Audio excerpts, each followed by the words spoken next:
Good evening, everyone. My name is Casey Arnold, and I serve as Vice President of Engagement for the University of Illinois Alumni Association. I'd like to thank everyone for joining us tonight. We very much appreciate your support of our ongoing Alumni College Speaker Series, and we're excited to welcome back several of our repeat attendees. Before I introduce our speaker for this evening, I'd like to take a moment to talk to you about some exciting offerings from the UIAA that you can access from wherever you call home. First, if you're not already signed up, we'd like to invite you to join our online networking and mentorship platform, Alumni Link. You can visit illini.illinois.edu to set up your profile and connect with thousands of fellow Illini from around the world. You can also join our online book club by visiting pbc.guru/UIllinois. Joining the book club is free and provides our alumni with an opportunity to connect with one another over shared interests in literature, history, and professional development. And if you love the speaker series, please make a note to register for our next session, What Happened to the Child I Used to Be, by psychology professor and personality change expert, Dr. Brent Roberts. That webinar is scheduled for November 6th, so keep an eye on your inboxes for the forthcoming registration email. Finally, I would like to remind everyone to please submit questions during the presentation via the Q&A feature at the bottom of the screen. We'll have plenty of time left at the end for questions, and we'll get through as many as possible in the time allotted. Also, if you're interested in reviewing this presentation at a later date, the recording will be posted to the speaker series section of our website within the next 10 business days. Now, let's get to why we've all logged on tonight, which is to hear from another esteemed member of our Illinois faculty. It is my pleasure to introduce our speaker for this evening, Dr. Allen Barton. Dr. Barton is an associate professor and extension specialist in human development and family studies. His program of research focuses on identifying novel and effective ways to promote the well-being of children, couples, and families. His work has been highlighted in a variety of national and international media outlets, including The Today Show, Newsweek, The Atlantic, and the Chicago Sun-Times. He's a proud Illinois alum, having completed undergraduate and master's degrees in engineering. He received his PhD in Human Development and Family Science at the University of Georgia and also completed postdoctoral research at UGA's Center for Family Research. Dr. Barton and his wife met as undergraduates at the University of Illinois, and they're happy to call Central Illinois home with their 5 children. With that, it is my great pleasure to turn the program over to Dr. Barton. Good evening, everybody, and thanks, Casey, for that introduction. And we'll get going. So again, thanks to the Alumni Association for the invitation to be a part of this series, and also thanks to you for attending and giving your time tonight. I know I'm biased, but I find the topic of families to be absolutely fascinating.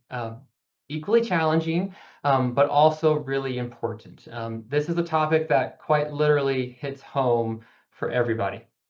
And so as the title of my talk highlights, for the next 40 minutes or so, I'm going to talk through some of the research that I've been a part of, trying to piece together the family puzzle.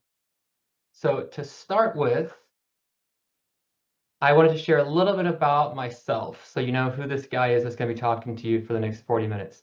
So I grew up in Riverton, Illinois, which is a small town located outside of Springfield. As this picture here shows, which may be from the pinnacle of my basketball playing days, I've been an Illinois fan for as long as I can remember. Both my parents are U of I alums in the College of Aces. My brother, who you see in the picture here, would also go on to attend Illinois Engineering, and so orange and blue is just what I've known.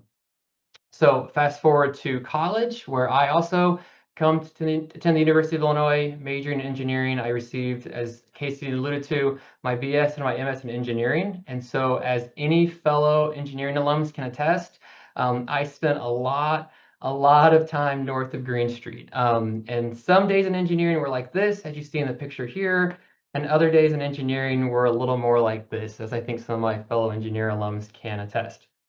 More importantly, during my undergrad, I also met the coolest girl on campus.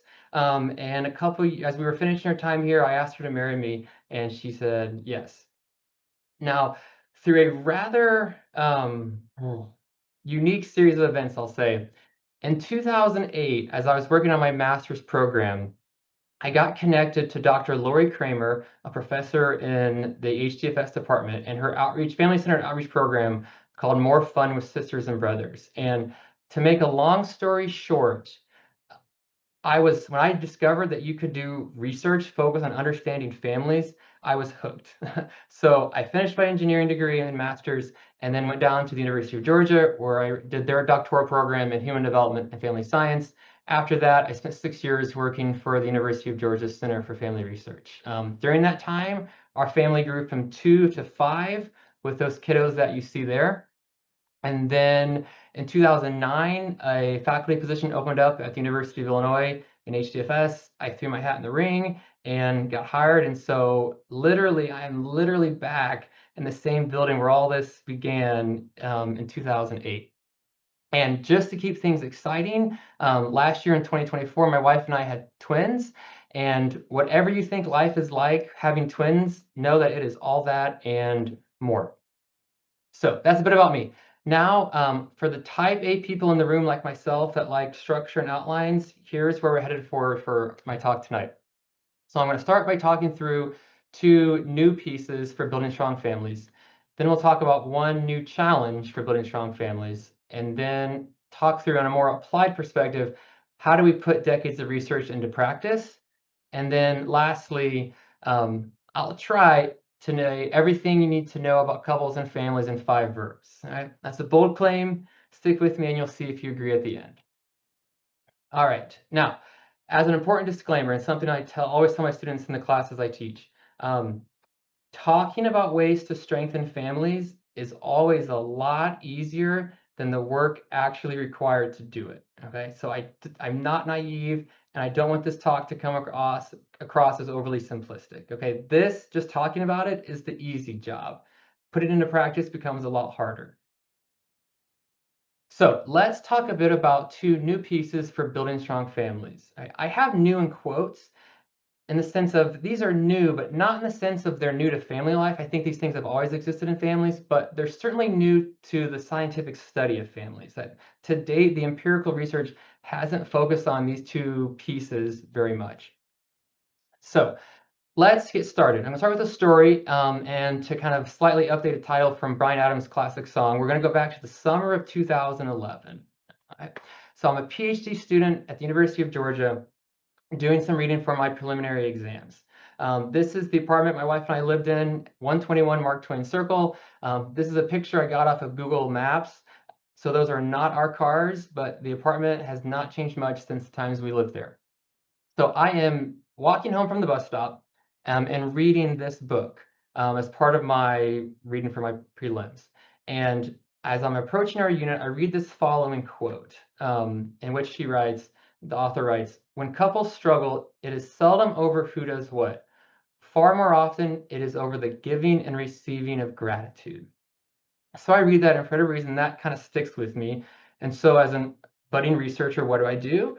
I go into the research, the literature to find out, okay, what to date empirically has been done looking at not only giving gratitude, also receiving gratitude. So here on this slide is a summary of findings on perceived gratitude in 2011, the empirical studies.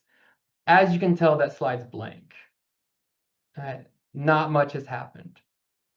So I did a little study or 2 or 3 or 4, all right? And what do I find? What I find is essentially what I call this new puzzle piece number 1, perceived gratitude.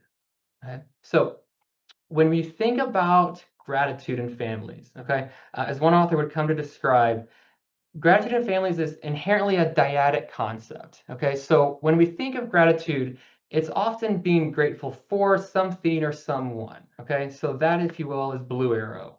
Okay, or being appreciative. We use that language, and that's good. Okay, and that's when you look at the literature where things initially started to look at is this idea of being grateful for somebody. But going back to Hochschild's quote, what also seems to matter is this, the converse, the other side of the equation, is also feeling appreciated or perceiving gratitude from your partner, okay? Orange arrow, right? And so from the studies we've done in terms of what predicts relationship outcomes, both are good, right? So I don't want to say you don't need to have one or the other. You want to have both. But in terms of what predicts relationship outcomes, it's much more gratitude from someone, this idea of feeling appreciated, okay? It takes a lot of work to make family happen. Anybody that's got a family can attest to that, okay? And when those efforts don't get acknowledged or appreciated, it makes family life all the harder, okay? So both matter, this idea of feeling appreciated by your spouse, romantic partner, or other family members. seems to go a long way in promoting some of the things we want to have happen in our families. So here's another study I did on this topic about what I think is a pretty cool way about how perceived gratitude operates in the life of families and couples. So for those that like graphs, I got a couple of graphs. Okay, here's how things commonly appear in couple relationships, particularly in the absence of perceived gratitude, right? So you have some negative behavior or a stressor, okay? So this could be poor communication, it could be always thinking the worst of your partner, it could just be things like financial strain, okay? As those things increase, right, on average, these good things we want for our relationship, satisfaction, stability, confidence, tend to go down, okay? That's the general pattern we see, okay? But it doesn't always appear that way for some couples. And so what is it that some couples seem to not have this characteristic association? So particularly what I looked at is perceived gratitude. Does feeling appreciated by your partner change this association or change this relationship? And what you get is graphs like this, okay? So when you look at that just solid line, what's in the red circle, so even when couples had not so great times of dealing with arguments, when they had some things that ideally, like maybe after the conversation was like, I probably could have said that better, provided they still felt appreciated by their partner, they perceived gratitude, their relationship confidence remained high, okay? And the research is what we call this the protective factor or buffering effect, okay? And so it's the ways that, like communication can be hard to work on, but even if you're not a rock stellar communicator, if you can work to make sure your partners feel appreciated, that both of you mutually feel appreciated, you can still have a pretty strong relationship. And we found this across multiple studies and multiple outcomes. This perceiving gratitude from your spouse or partner seems to have a really protective effect so that way some of the negative events don't quite stick to your relationship. So that's what we found with couples.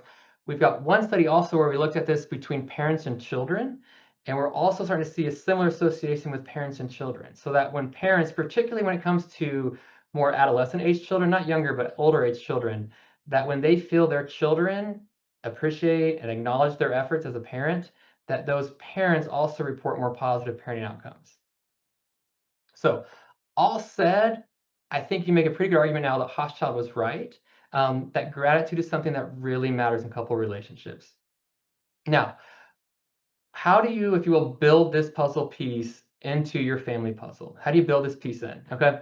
Whenever I give talks on this topic, there's two questions I always encourage couples to walk away with. So it could be after this talk tonight, it could be later, but just write these two down and find a time, if you're married or in a family member, to ask this question, okay? Ask these two questions. One, are there any areas where you feel underappreciated? Are there any areas where you feel underappreciated? And two, what can I do to make you feel more appreciated in this area? All right. Two questions. You may be surprised by the response, but it's two great questions to ask. So that's puzzle piece number one. Perceived gratitude, making sure both partners feel appreciated. All right, now we're going to move on to puzzle piece number two. For this one, I've got an opening question, so put your thinking caps on. So we're going to think through what the following quotations from two famous social psychologists, a New York Times columnist, and Jennifer Aniston have in common. All right, quote one. So quote one is from two famous social psychologists, Thibault and Kelly, and they're kind of rock stars in some of the social science world, and their work is really foundational for some of our main theories. But here's their quote. The concept of transformation process affords a way of describing important social determinants of behavior. The theme of the transformation process is taking account of broad considerations. Rather than being viewed locally, outcomes are considered in the context provided by the matrix pattern and by the past and future. All right, that's really academic. I fully get that, okay? Let's move on to quotes 2 and 3.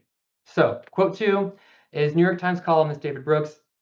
And this was from an article he wrote in response to a book that a prominent psychologist, Eli Finkel, wrote called The All or Nothing Marriage. So here's what Brooks writes. You might go into marriage in a fit of passion, but if it all works out, pretty soon you're chopping vegetables side by side in the kitchen, chasing a naked toddler as he careens giddily down the hall after bath time, staying up nights anxiously waiting for your absent teenager, and every once in a while looking out over a picnic table at the whole crew on some summer evening, feeling a wave of gratitude sweep over you, and experiencing a joy that is greater than anything you could feel as a self. And it all happens precisely because the self melded into a single unit called the marriage. Your identity changed. The distinction between giving and receiving, altruism and selfishness faded away because in giving to the unit, you are giving to a piece of yourself. So that's what he's got. Now we're going to quote 3 from Jennifer Anderson. And in all seriousness, this may be the most profound quote. Okay. I want you to want to do the dishes. This is from the movie The Breakup. I want you to want to do the dishes. So, what do these quotes have in common? Okay, this transformation process of taking account of broad considerations, right? Wanting to want to do the dishes. And giving to the unit, you are giving to a piece of yourself. They all highlight, if you will, a way of thinking or a schema, sometimes we call it, where you realize that in being married or in being part of a family, you're part of something bigger than yourself. Okay, T-Bone Kelly would use this process of this. There's a transformation to motivation, and what you do, right, is you're no longer primarily focused on maximizing your happiness, but focused on maximizing our happiness. Right? This whole idea in giving to the unit, you are giving to a piece of yourself. And so when that happens, those actions and behaviors that used to be perceived as heavily sacrificial are no longer perceived as sacrificial or as sacrificial. Because again, in giving to the unit, you're giving to a piece of yourself. Your positive outcomes are their positive outcomes, and their positive outcomes are your positive outcomes. Okay, so in a word, that I like to use is you're united. Okay, and so the family resiliency literature, to kind of adapt one of their words that they will use to describe this, is this idea of unity. So there's family unity that's there that I call puzzle piece number 2.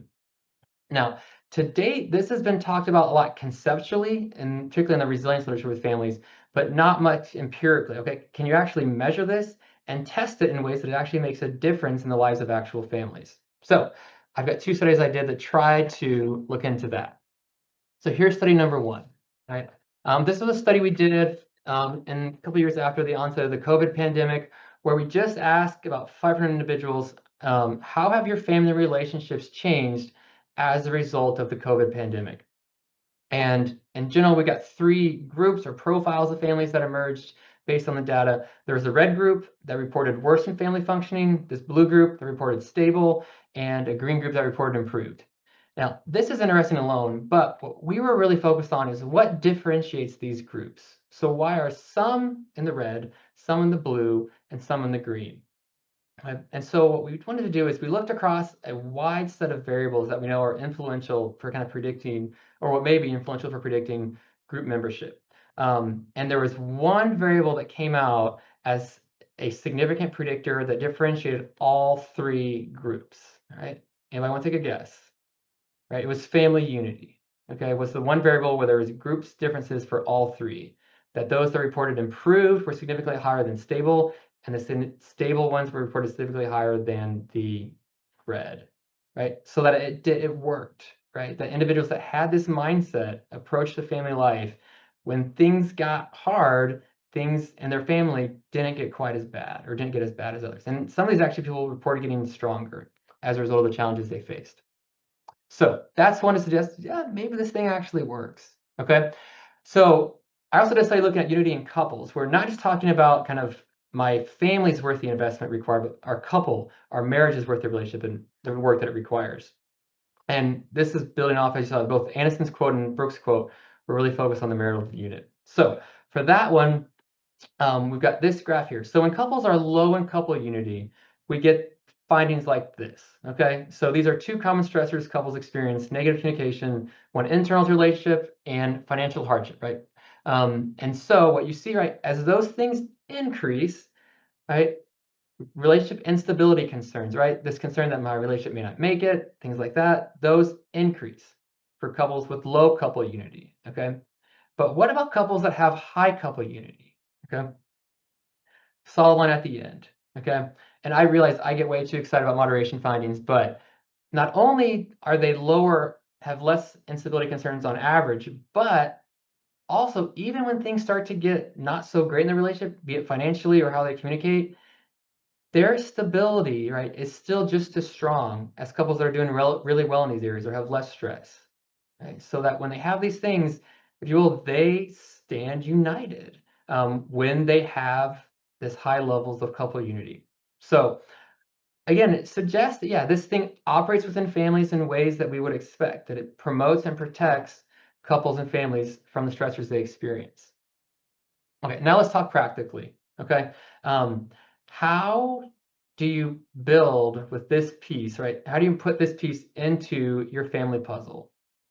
All right, so this is the analogy I like to use when talking about this topic. Okay, so anybody that is an Illinois basketball fan probably remembers exactly where you were when this game was played. And if you're not an Illinois basketball fan, stick with me. You'll still be able to follow the main idea behind it. Okay, but this is Elite Eight game versus Arizona, right? The massive comeback to make to the Final Four.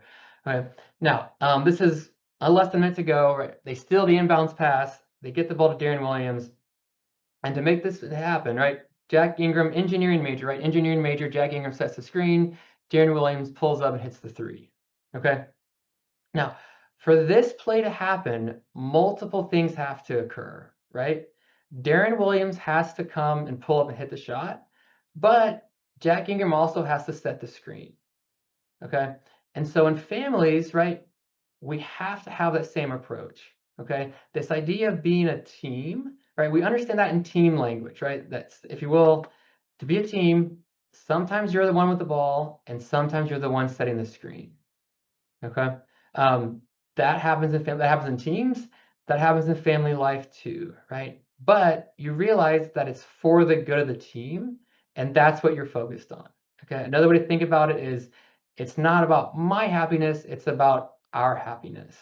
Okay. So that's this idea of a shift, right? When you have this more unified or unity within a couple or a family, you begin to act and think more along these lines, right?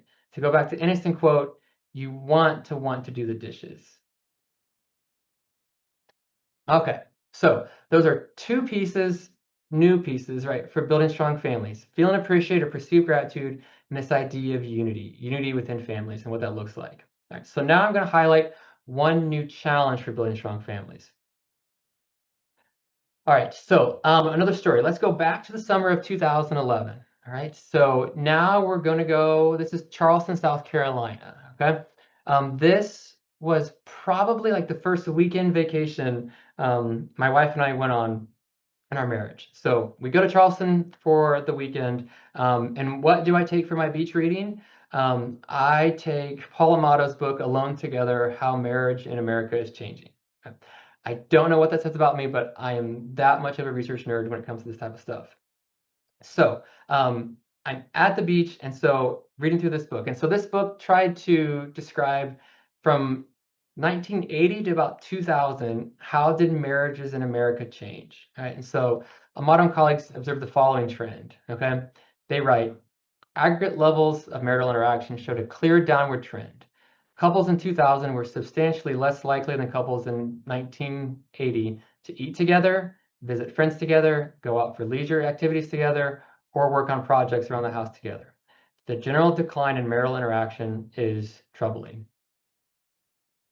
All right, now look at the cover of this book. Okay, married couple reading the newspaper individually together. What would that look like today? Right? What's that cover gonna look like today? Probably something like this, right? Um, Now, as a preface, I'm not anti-technology, okay? It gives a wealth of means of ways to communicate, copious amounts of information, even the ability to do talks like this with people from all around probably the nation and the world, okay? Not anti-technology, but there's also an opportunity cost that comes with technology use, right? And there's ways that it leads certain forms of interactions and maybe losses in ways that maybe aren't the best for our families and the people within them. And as I was preparing to do research on this topic, I was doing some background research and I came across a book written by MIT professor Sherry Turkle. Interestingly, titled the exact same as Amato's book, Alone Together. Okay, her book was focused on human relationships and technology, but titles it the exact same thing. Okay, and in this book, she writes the following. Okay? We expect more from technology and less from each other. Our networked life allows us to hide from each other even as we are tethered to each other. Okay, this book came out in 2011. So at this point, we're really talking like BlackBerries, for those that remember what those are, and text messages. Okay, it was really the technological shift that happened at this point in what she was writing about, right? Still, we've gone quite a few ways from there, but she still observes the following trend even as early as the early 21st century, okay? Now, given where I sit in the research I do, the question that just hits home to me and ask, okay, so how is this affecting families, okay? How is this affecting life at home? So one of the ways, right, that, and one of the terms that's been used to describe how technology, and one of the challenges for how this shift has appeared within families, is a term called family technoference.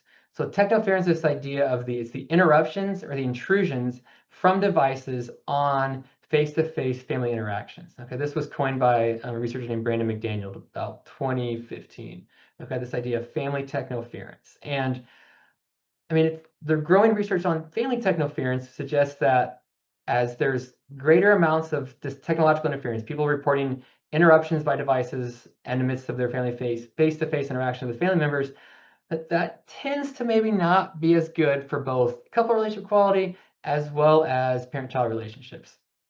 So the study that we've been working on is also beginning to understand, well, what are the mechanisms or pathways for how technoference is changing families that then lead to these outcomes that we really don't want. Right? So this is a study I did. We had a 3-year study where we looked at family technoference to begin. And this was technoference by one's spouse or partner, as well as by their children, as well as themselves. Okay, and then we looked at changes over time in couples' relationship quality, as well as parent-child relationship quality. So all these families also had a child living at home. So what do we find? Okay, and then we also said, like, well, what are the mechanisms, right? What are the pathways for how technoference changes these relationship outcomes? And so I looked at 3 different things. One was looking at negative communication for the couple. Another was looking at loneliness, and another was looking at parenting stress. Okay, so what do we find? Here's what we've got. So family technoference, right? 1 year later predicts greater levels of negative communication between partners, increases in senses of loneliness, and increases in parenting stress. And from there, we have these mechanisms, mediators, and how they forecast worsen couple relationships as well as worsen parent-child relationship quality. Now, I won't go through all these lines, but the one line to look at I want to highlight is loneliness, okay? So increases in loneliness forecast increases, right? Or if you will, decreases in both couple relationship quality as well as parent-child relationship quality. So if you go back to some of the writings from those books, right, it almost suggests that with these technological shifts that we have in these omnipresence of technology everywhere, it's not only leading some families to be alone together, but increasingly also lonely together.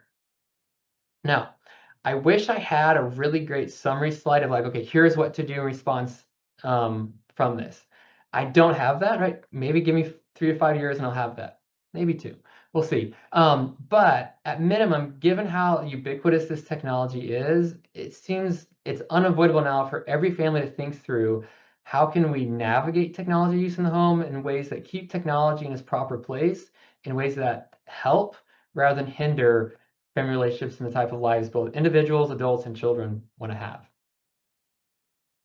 So there's, if you will, kind of the basic research talk of the program. So some new pieces for building strong families and that new challenge. Okay. Now I'm going to highlight what I consider to be what's more like applied research. So this is like, how do you take some of these research findings and then directly help families with this information? So this type of work really aligns with my extension specialist position in trying to translate findings that we get from the university into the lives of real households and real families.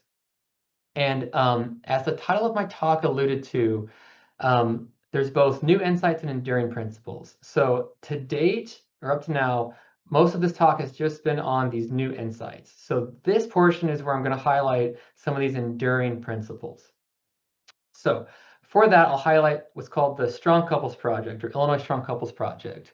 So in 2020, I launched this project in which we essentially began to disseminate one of the most kind of efficacious evidence-based relationship interventions that's been developed throughout Illinois, and accompany it with some video coach calls with coaching. So the program we do is called the ePrep program. Okay, and ePrep is arguably one of the best, I think, relationship interventions we've got to date. It's an online program, and then we added to it these remote coach calls that happen with members of the Strong Couples Project team. Okay, and what ePrep does is ePrep, and some of the things it highlights is it addresses some core topics related to communication, conflict and problem solving, fun and friendship, and commitment. Okay, and we now have decades of research on this program, as well as decades of research with basic research on these constructs, showing how influential these constructs like this are for couple relationships. Okay, and as families know, right, if a family or couple's struggling in any of these areas, right, if it's challenging, then things are becoming hard, or at least harder for that family. Okay, and conversely, right, and this is really cool. If you're able to help couples or help families grow in these areas, you can also get some pretty cool findings. Okay, things like this that I'll show you here. Okay, so we did a study where we had 170 couples throughout the state of Illinois that went through the program, and we followed them over time. Okay, so we essentially asked, how did things change over a 7-month time period from when they began the program to when they finished? Right? So first, we see things like this. I won't talk through every one of these, but hopefully you can see the general pattern. Okay, things are getting better for the couple relationship.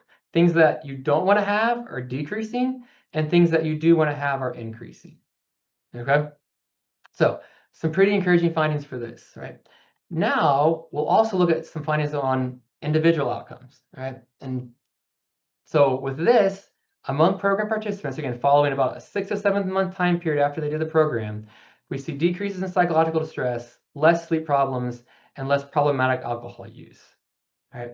Remember, this is a couples relationship education program. Okay, we talk nothing about sleep, nothing about some of these other outcomes, right? But we're still getting decreases over time, right? Why might that be? Okay, and as anyone that's married can attest, if things aren't going well in your marriage, things aren't going well, right? But conversely, when you're able to make some positive shift and change in a relationship that's so central to your life, you get what I like to call collateral benefits. Okay, so kind of positive spillover that not only changes your couple relationship, but also some of these individual outcomes as well. Okay, so if you tuned out, tune back in, last slide. Okay, I've got a couple more slides left. And now here is everything you need to know about couples and families in 5 verbs. Okay, see if this is ambitious, but we'll see if we can make it happen. All right, so where do you start in trying to build and strengthen families? Okay, that's a hard question to ask. I've been at this research game for quite a while now, okay? And unfortunately, there's no one thing, I don't think the research suggests this at all. There's no one single thing that every family can do or every person can do that's going to make massive, dramatic changes to your family, okay? That one thing just unfortunately doesn't exist, okay? But there are probably 100 small things we can do, little things that we can do that can make real meaningful change, however small, okay? So to whatever means that this can help, here are my 5 verbs to help make that happen, okay? So if you were thinking like, for kind of a guidance or direction on like what does this look like today, tomorrow, to actually kind of put into place to try to help strengthen a family. What are the pieces I need? Okay, this list is not exhaustive. Okay, so this is not going to change everything. I don't pretend like change is long, change is slow in families. Okay, but change is possible. Okay, we've got tons of research now to show that. So here are my 5 verbs to try to start making some of that happen. Okay. So, and I labeled these A, E, I, O, U in case that helps remember. So A is appreciate, E is enjoy, I, we invest, O, we overcome, and U, we unite. All right. Now, hopefully from today's talk, you'll see some overlap between these verbs and the content I went through, okay? I don't have time for a full treatise on each of these. Maybe the Alumni Association can invite me back and I'll go through all 5 of these, but hopefully you should see some overlap between what I talked about and some of these 5 verbs, right? This is starting the path to try to help build strong families. Families characterized by appreciation, enjoyment, investment, overcoming, and unity and uniting. All right, so that's what I've got. Thank you again for the Alumni Association for the invitation to talk, and the people here that made the screen possible, and also you for attending this. However reason this caught your eye, thanks for your time listening to this. And so to close, I think probably the most appropriate way is to just, from my Illinois family to yours, ILL. I. Thanks so much for a great session. We've got a lot of questions. I will warn the audience, I promised I would not put Dr. Barton on the hook to solve any super specific or personal issues, so we'll try to stick to the general ones. But perhaps veering a little close to that line, one of our questions is, I'm a newlywed and I want to be prepared. Are there any particular phases of marriage where couples tend to encounter problems, or is it unique to each couple? Great question. So just to be clear, kind of, are there any particular or parts in a relationship or a marriage where things become more challenging? Okay. So here's what I can say from the research perspective. On average, right? So everything we do in research is central tendency. Okay. So everything I'm going to talk about, everything I showed is based on average. It's not one-to-one. It doesn't mean every couple, but on average, these are the main hard parts maybe we see them with couples. So one is around the newlywed time period, okay? There's a lot of transitions. You're trying to kind of figure a lot of things out and kind of how do we make marriage happen, okay? Anybody that's been married, say, for more than a week, sometimes realizes this is a little harder than I thought, okay? So that newlywed time period where you're starting to develop new scripts, new norms about what your relationship is. So this is where this idea of expectations becomes really important because everybody comes into a relationship having an expectation of what it means that I'm a spouse and what it means for my partner, okay? And sometimes we're on the same page about that, but oftentimes couples aren't, okay? And if you can't communicate about those very well, those are just gonna snowball a little bit, okay? So that's window 1, is typically that first year. The other time period where we see, on average, more relationship distress is about the 5 to 7 time window, okay? 5 to 7 years into marriage. Why is that? Anybody that has little kids can probably attest. Introduction of children, transition to parenting. You got 1 kid, maybe throw 2 in the mix, and you're like, "Woo, this has got a little bit challenging," right? So we have the stressors of everyday life and our relationship, and now we're trying to co-parent together, right? And so it's like, I have thoughts about parenting, you have thoughts about parenting, and if things were already not so great in a couple relationship, that kind of heat from parenting just makes those blow up, okay? And so those are the 2 main time periods on average. I mean, you can have difficulty throughout, and you can have good times throughout. But on average, those are times where couples tend to get a little more challenging. That makes a lot of sense. We've gotten several questions from folks basically asking, is the adage that a family that prays together stays together supported by your research? Do you see any changes in results if a family is faith-based and shares those beliefs together? Another good question. So another thing I tell my classes is that science can only study what it can measure. Okay. So with that, when it comes to aspects of prayer, religiosity, spiritual things, our scientific methods grow out of the Enlightenment period, and so we can only study what we can measure. So some things that are hard to quantify, right, become harder to measure. Okay, and so I can't speak a ton in terms of like the research on prayer, because I want to kind of stay in my lane for what I've looked at. And even with in terms of religiosity, that also is sometimes a hard variable to measure because people can answer a question on a survey, but then does it actually represent something broader than that? Okay, that's one thing different between social sciences and hard sciences. Like I can design an I-beam and measure the strength of it with a web and flange pretty consistently. Some of these constructs in the social sciences we develop, just learning how to operationalize and measure in ways that are consistent becomes really difficult. So what I would say this is that in terms of, I can't speak exactly to prayer. I do think that when consistent, regular attendance together for couples is associated with more positive outcomes that they have.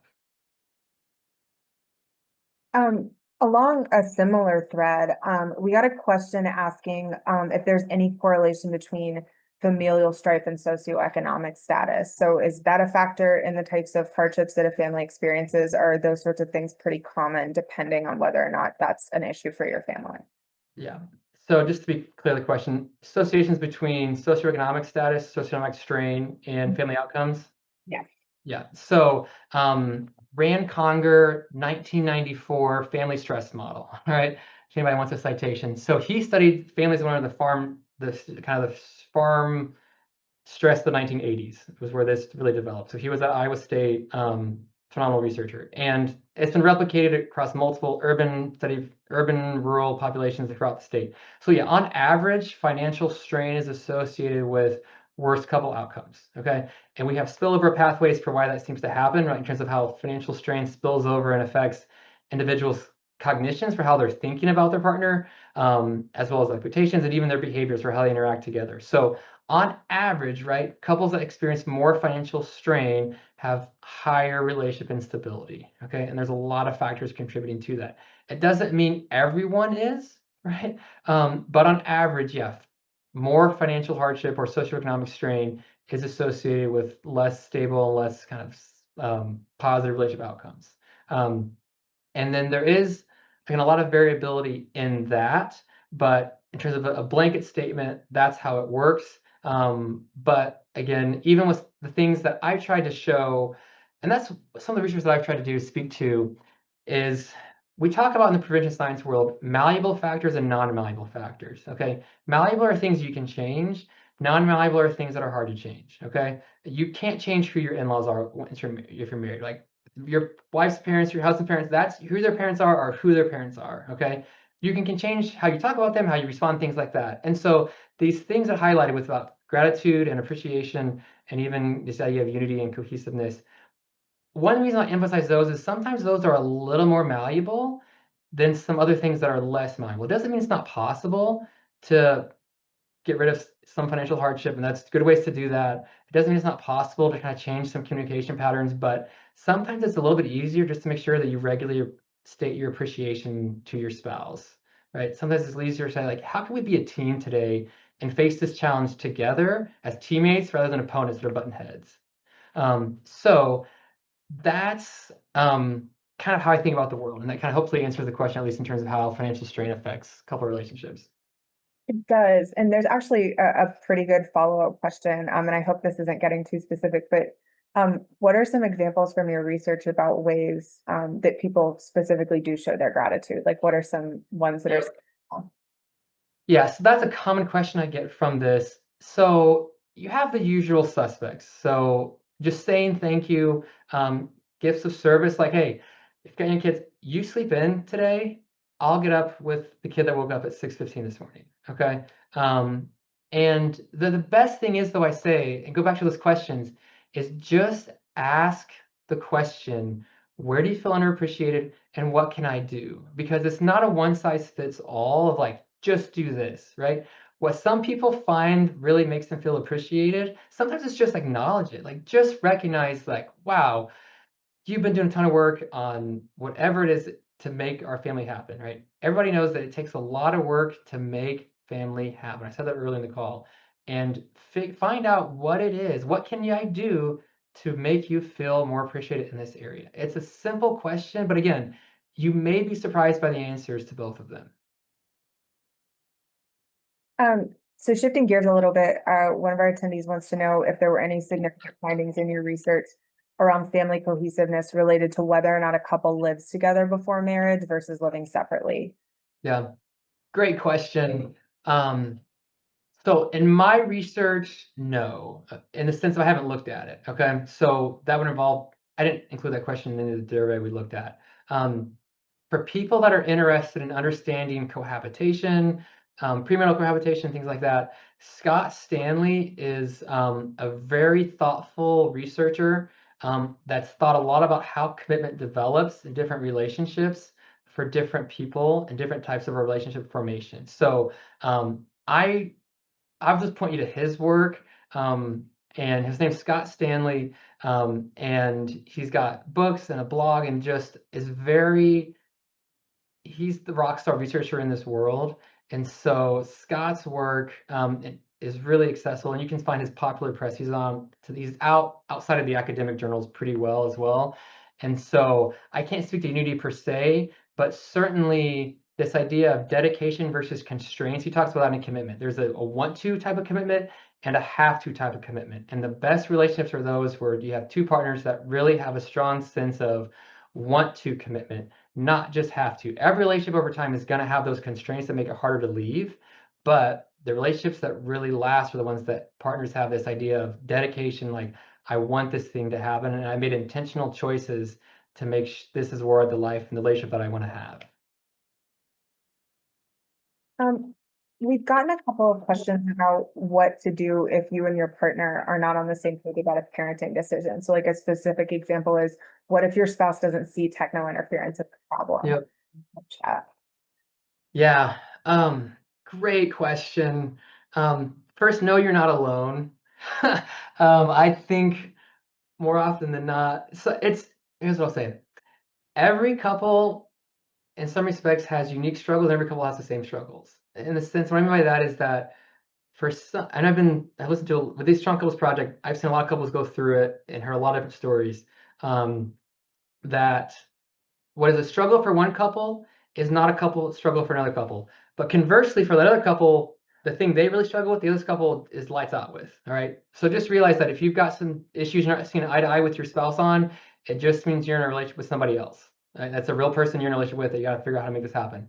So ask the question of like, what if you're not on the same page when it comes to techno interference? One is view yourselves as teammates, not opponents. Okay.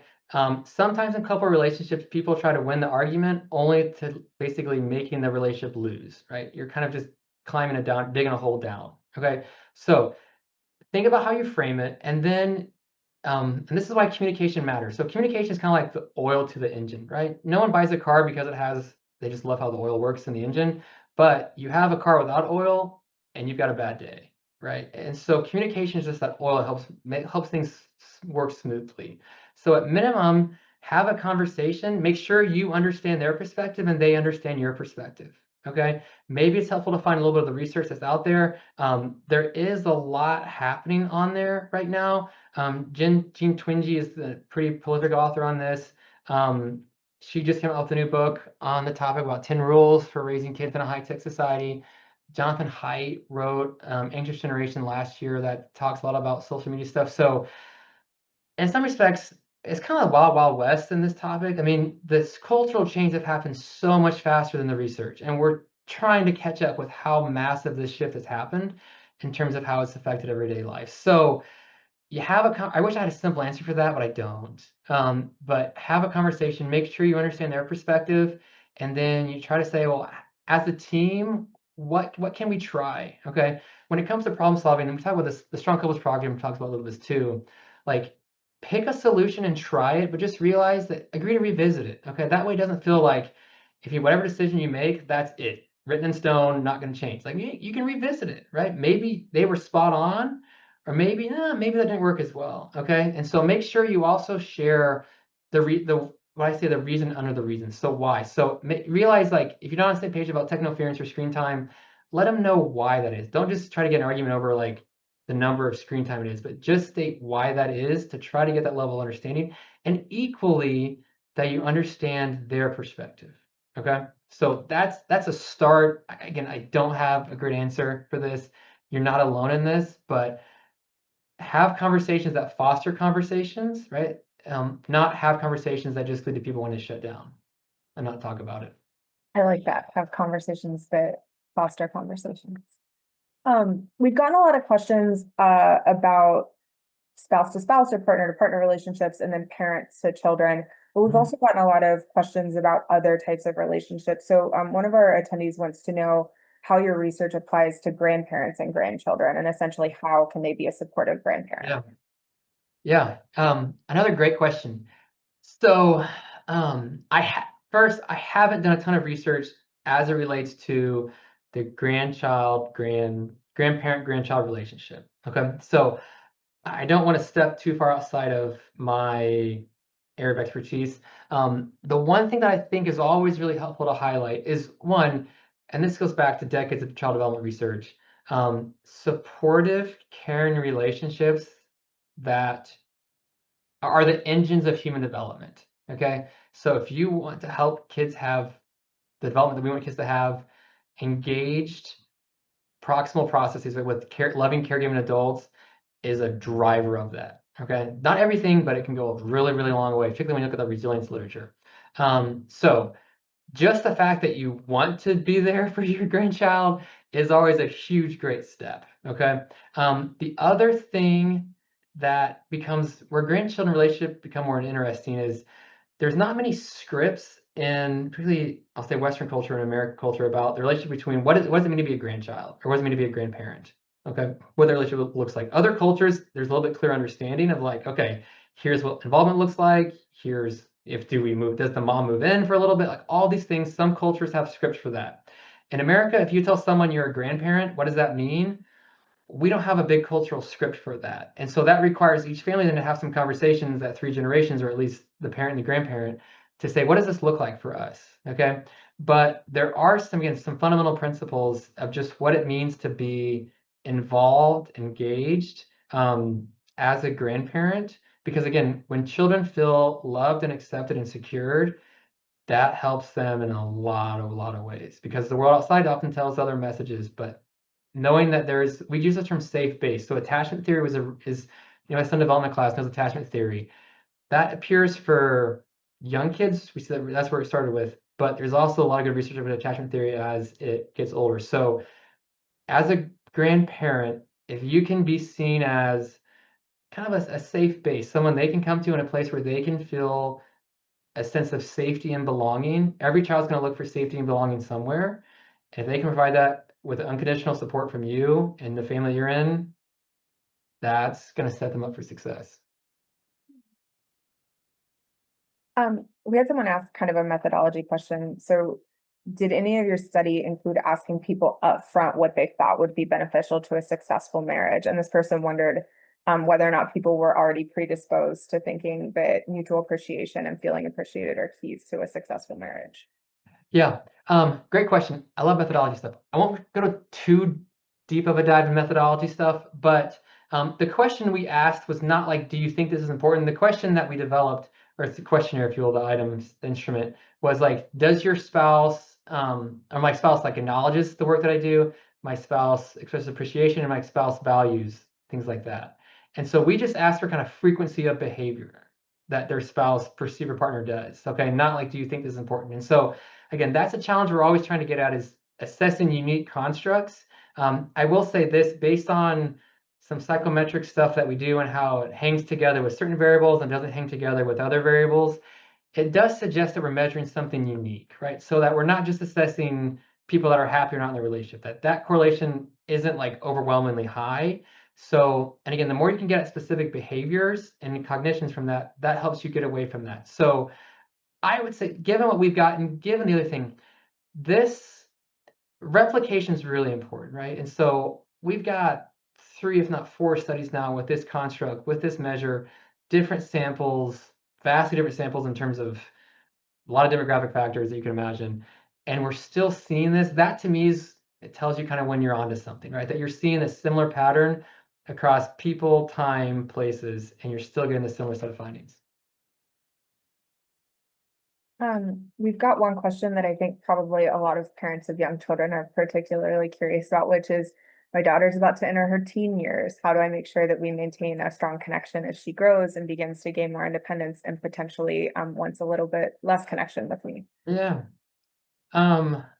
Great question. And again, not there's no one size fits all answer for this. Right, so there's shift. Um, 2 things that come to mind. So one, and some of the prevention program I've been a part of, we use the phrase being an askable parent. So in the sense of, does your child feel comfortable coming to you with questions? An askable parent, like they're gonna have questions. Do they feel comfortable coming to you with that? Okay, so that's one piece, and that deals with maintaining open lines of communication. That's there. There's the similar.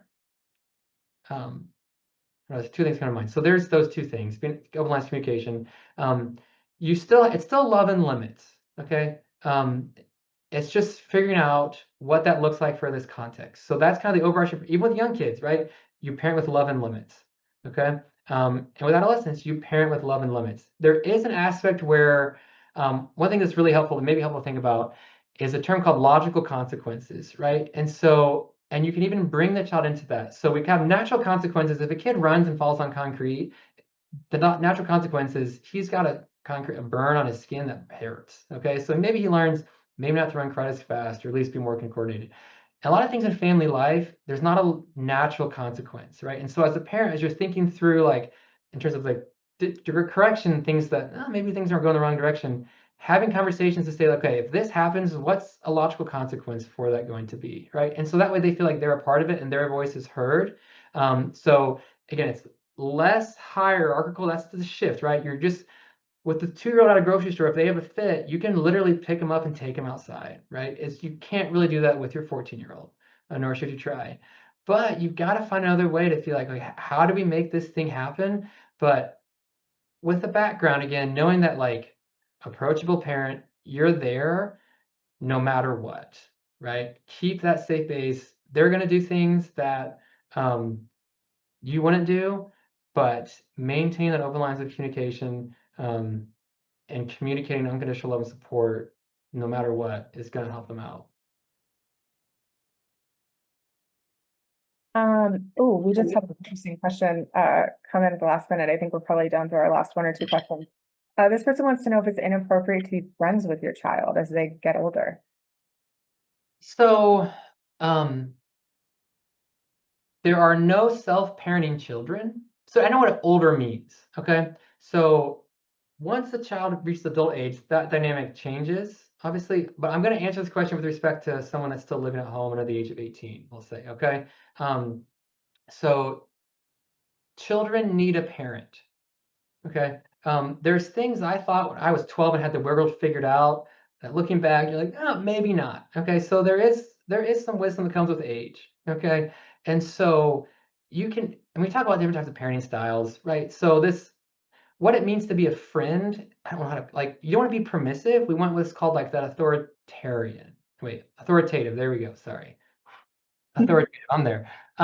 So that's you can certainly have a solid, like, connection and warmth, but like how your child talks to their friends and interacts is probably going to won't be the same as how they talk to you. There's still that hierarchy. It looks different, but as a parent, you're still lovingly trying to, like, have guardrails to lead them into paths that you think are going to be good for their long-term development.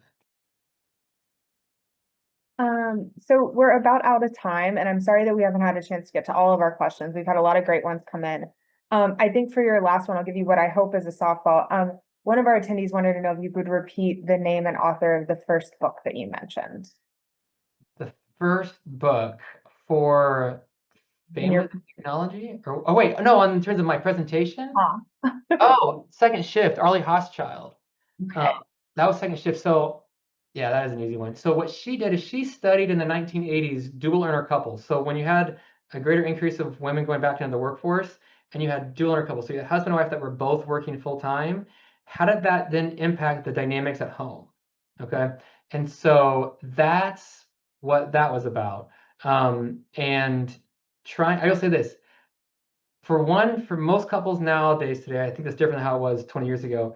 Figuring out household division of labor is a little more salient because people have different expectations how that is. And so that's a common issue. So if you're in a relationship and you and your spouse disagree or struggle with household labor stuff, welcome to the crowd. Okay. But yeah, the book was called The Second Shift, Arlie Hochschild. Well, thank you so much for all of the helpful information that you've shared tonight. We've got a ton of great comments in the chat of people appreciating everything you shared. And like I said, I'm sorry to everyone if we didn't get to your question. We had a lot of really good ones tonight. Thanks again to everyone for joining us. Thanks to Dr. Barton. As a reminder, a recording of tonight's presentation will be available on our website within the next 10 business days. We hope to see you again on November 6th for our next speaker series webinar, and we hope you have a great evening. Thanks, everyone.